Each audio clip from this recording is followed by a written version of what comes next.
Welcome into the College Sportsbook. I'm Jeff Cameron. Thanks so much for watching, everybody. Don't forget, as always, before we get started, to like and subscribe to the College Sportsbook, where you'll get the latest game previews from the experts on the ground covering the teams from all around the country. You want the best insight so you can make the most informed decision. That's what we do as sporting guys or gals. So like, subscribe, hit the bell, celebrate, tell friends. College Sportsbook, yay. That's what you want to do. All right. Tom Lang joins me now. We always take a look around the state of Florida specifically because that's where we're located. And really, it's a kind of a weird week. You got a nothing game with the University of Florida against Samford.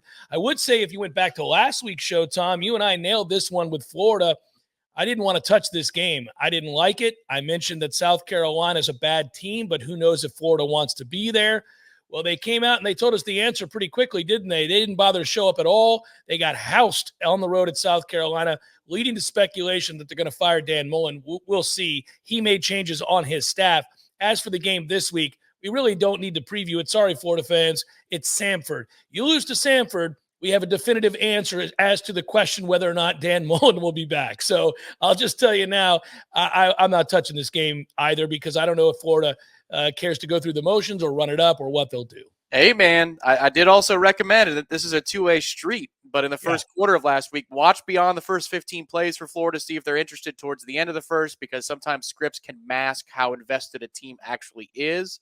If you hammered South Carolina live, you could have made a little bit of coin this past weekend, and maybe your boy did. Maybe your boy paid just enough attention to that to play South Carolina live because even at 30-10 at the break, you know, this was something that South Carolina covered in the second half, that comeback, which was on the live forecast in the Hard Rock Sportsbook.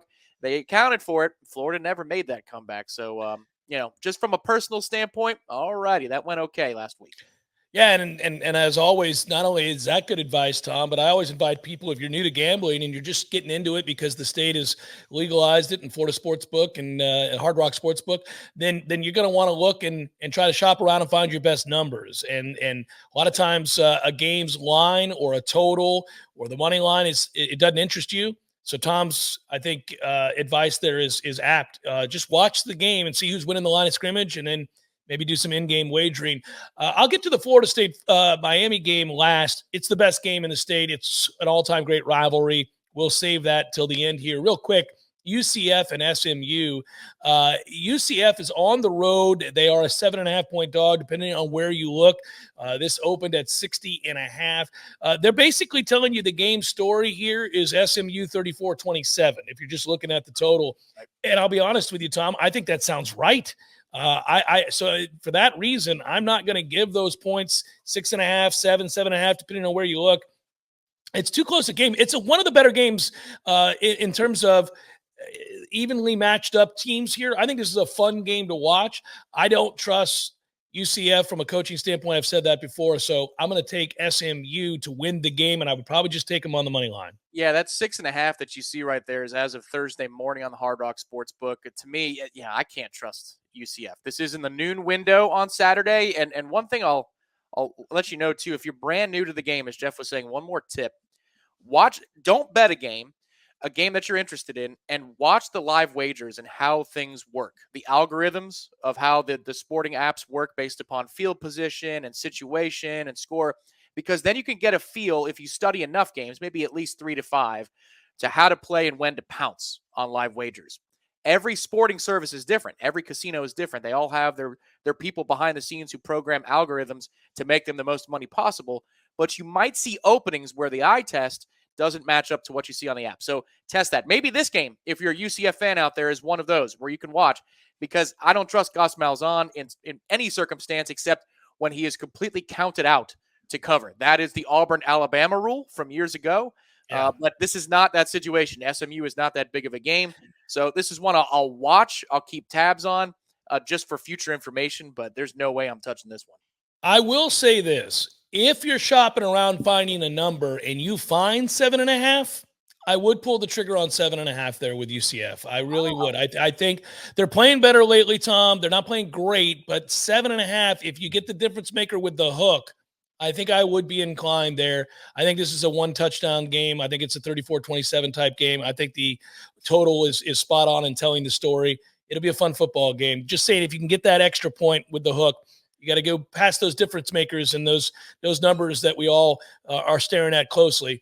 3, 3.5, 7, 7.5. Those are big differences. So you want to look there That's for stuff also, like that. it's November. Typically, the casinos have figured this out by now. The people in the desert, now we could say the people in Miami or wherever Hard Rock Sportsbook is run out of Hollywood, Florida. They've figured out a lot of game scripts by now. So you're not going to get over on them on too many plays before the snap unless you're ready to pound that thing on Sunday or Monday when the initial lines come out. Because when they go to school on teams, they figure them out. Usually the line can be off by multiple points if there's two things going on, an injury or it's August/September. So be careful out there. Interestingly enough, South Florida will get attention this weekend in a way that they never do because they're rather unimportant these days. But they're hosting Cincinnati, who has college football playoff hopes. And Cincinnati, I don't know if it's the undue pressure of trying to crack that top four or to look really impressive in vanquishing teams that they ought to kill. They're 2 and 3 score favorites. They haven't been able to do it. This weekend's no different. They're 23-point favorites. This game opened to 23.5. It's down to 23. If you like South Florida, you can shop around and try to get that 23.5. I don't think it should matter. I'm not in love with this South Florida team. I haven't been all year long, but I'm not touching this game either. I'm not going to give you a game that I'm not actually playing, and I'm not going to tell you that I am. Cincinnati has been sleepwalking. They've had a real hard time. They're the vastly superior team. I like them to win the game. I can't trust them to cover the 23.5. Yeah, this again, I think you're right. This is about between the ears for Cincinnati more than anything else. And here's where I would caution you against a live wager. If you paid attention last week to Cincinnati's matchup against Tulsa, it was Tulsa, right? They were playing and they fumbled coming out of their own end zone. Close game, yeah. It was 14-0 after the first quarter. And you're thinking, oh, there we go. All right, Cincinnati is going to put it on them. This is the result they were looking for. College game day was in town. They're riding the momentum. If you hammer the live wagers then and you're on the Cincinnati side, man, that was a tough Saturday for you. So I don't trust Cincinnati as far as I can throw them, and I'm not that strong to throw a whole football team, so don't play them. I wouldn't touch them. All right, now we get to the game that everybody's most excited about in the state, I would think, even if you're not a fan of either team, and that is the great rivalry that is Florida State against Miami. Hosting Miami is what I should say. This game sees Miami as a 2.5-point favorite. The total is at 60.5. Interesting. A lot of people think this is a low number. If you're playing the game story based on that total, then you have this somewhere in the neighborhood of 31-28, 32-29, something like that. I'm inclined to play the over here. Miami has been one of the worst tackling teams in all of football this season. That's not an exaggeration. That's just the truth. You look at those numbers, they're not good. Whether it's PFF or any other advanced metric you want to look at, they don't tackle well. They sometimes seem disinterested in tackling too. So it will be fascinating. Now, this is a rivalry game. They might show up and care. I would think that they would. They can really light it up right now. Florida State's been prone to giving up a big player or two seemingly every game, especially down the field. Van Dyke is going to challenge this secondary down the field.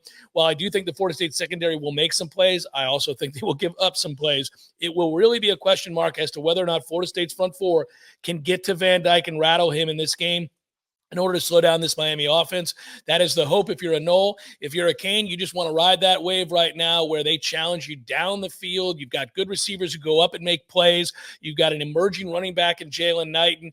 I think this just all adds up to a high-scoring game. I have it as such. I'm inclined, if I'm taking the game, the number's too small. We're under 3 here. If you're taking Miami, just take them on the money line to win the game because you're getting, you're giving less than 3.